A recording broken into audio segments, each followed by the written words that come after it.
Yeah, folks, welcome back to Only the Best Fantasy Novels. My name is Robin, and today I need you to buckle up and strap in because I'm going to be talking about my favorite book of 2023, and this is going to take a hot minute. So, the book I'm talking about today is An Inheritance of Magic by Benedict Jacka, the first in what he predicts, in what he intends to be a very long series. But oh my god, this book was incredible. Like I mentioned, this was my favorite read of 2023. I reread it like a few weeks ago, which for me, like, to reread a book that soon after I initially read it, I've never done that.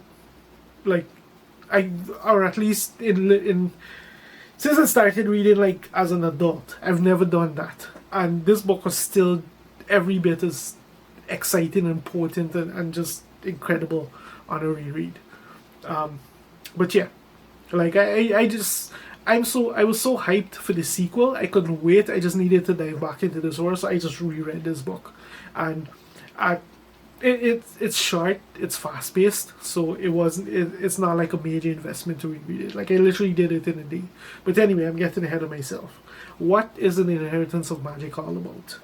It's An Inheritance of Magic introduces us to Stephen Oakwood, who is a character who I suspect 90% of the people who see this video can relate with.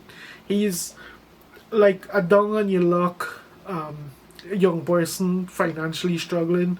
He he's essentially, when we meet him, he's essentially on his own. He's trying to find his place in the world. He has a crappy job. He's being told he has to go to college if he wants to qualify for the job that he has on a permanent basis. These kind of things. Like, yeah, if you're a young person struggling in late stage capitalism, like I said, 90% of us are, you can absolutely relate to Stephen immediately before you know anything else about him, this book, or anything whatsoever. So there's that. Pretty much the only thing he has going for him, that makes him unique in any way, is his love of Drewcraft, which is the magic in this world. It's a talent that he learned from his father, and which he continues to find. He continues to practice on his own, and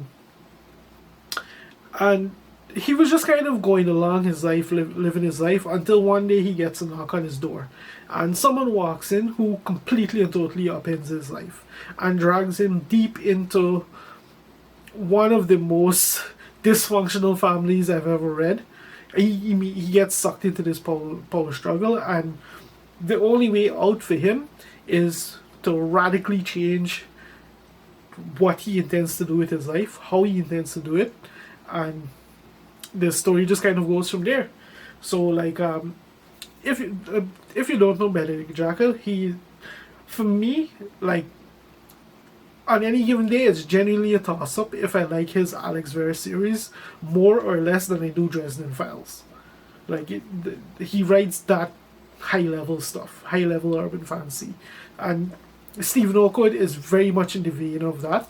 Like, if you're a fan of the Alex Verre series, think of all the strengths of that series with none of the weaknesses, and that's Stephen Oakwood in a brand new world with brand new magic and everything.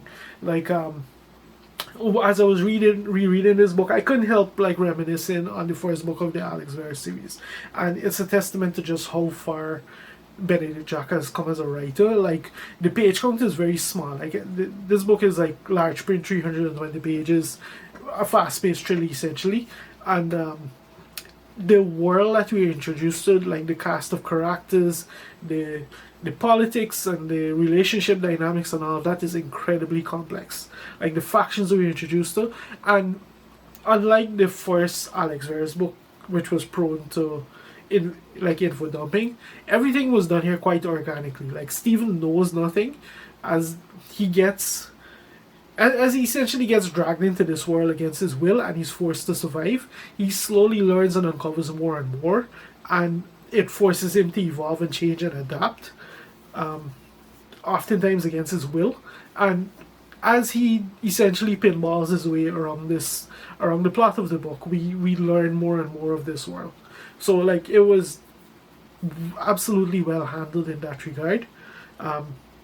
the world itself is just incredibly compelling. Like, this is a world where, yes, magic exists, but it's not like hidden. It's just something that people just kind of don't really bother to acknowledge. Like, you're kind of not supposed to not supposed to brag about it, but it's like no major. It's like no big deal if like a regular person finds out about it. Where it does get interesting is that the magic, like, and even like the magical practitioners, they're organized into these houses, and they have these incredibly complex agreements and political alliances and all these things that drive how everything is structured.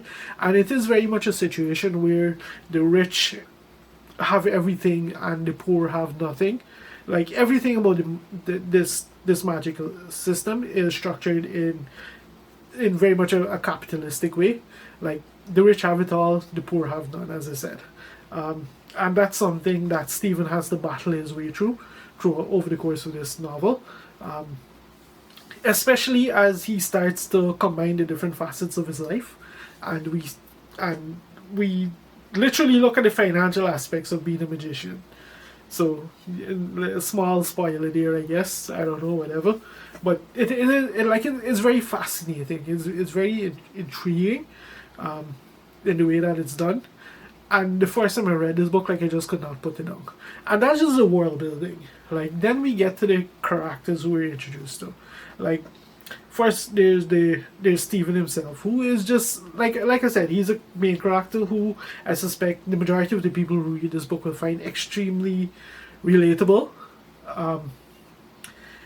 Early on, there's a scenario that happens to him with a certain member of, like, there's a scenario that plays out, which, like, there's literally an entire movie franchise dedicated to why you don't do something like this, but it happens to him. So there's that. And that's just Stephen. Then, in terms of the other characters, you have some people that he comes into contact with who, like, they're acquaintances slash allies, but everyone has their own agenda, and they may or may not be on his team. It's often unclear. Like, everyone has their own agenda, and everything among these, like, different factions is very morally grey.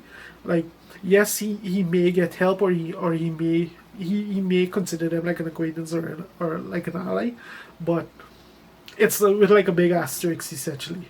And that's before we even get to the antagonists of the story, who are, like I mentioned, an extremely dysfunctional family, and the politics here is just like just think of everything you hate about, like, the rich, in terms of, like, the entitlement and the abuse of power and the privilege and these kind of things. Think of all of that personified in a few different people, and that's essentially the antagonist that Stephen has to kind of go against. In between all of that, there's a lot of mystery surrounding his personal family, because, like I mentioned, he's pretty much a kid living on his own. He has there's one very interesting storyline to be played out with his mom, and another very interesting storyline to be played out with his dad. And like, this book, it very much does tell a single contained story, but there's so many threads left open and included in so many different organic ways that as the series progresses, you can just tell that unpacking all of this is just going to be an incredible experience. Like, this book feels like the later Alex Verse novels turned up a few levels in terms of intricacy.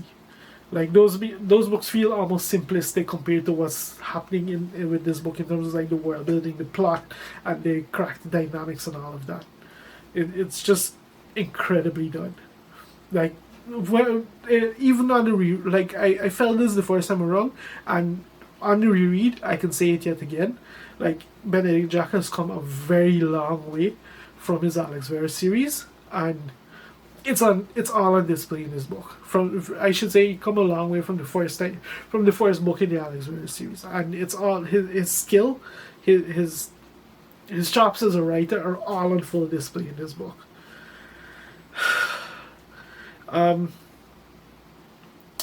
what else do I want to talk about this book?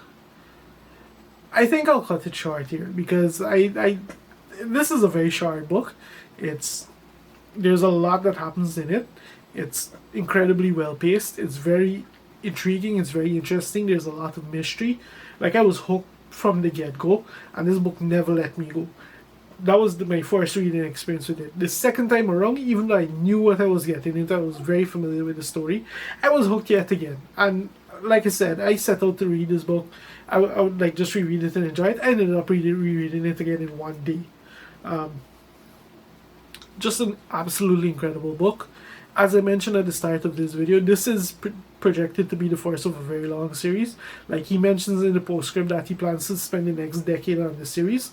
So if you're not a fan of waiting year after year for an installment in a series that'll take 10 years plus to finish, you probably want to set this one aside for now. If you have no problem with the wait and you want something to look forward to every year, you can absolutely go ahead and jump in.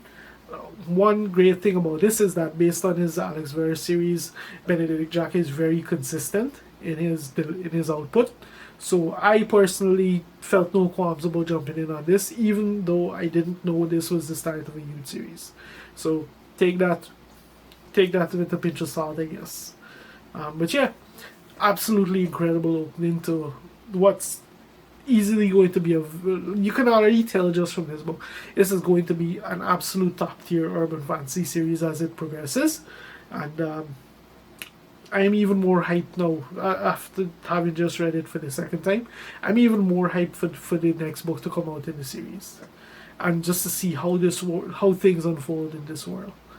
And yeah, if you made it this far into the video, thank you very much for watching, and I'll see you next time.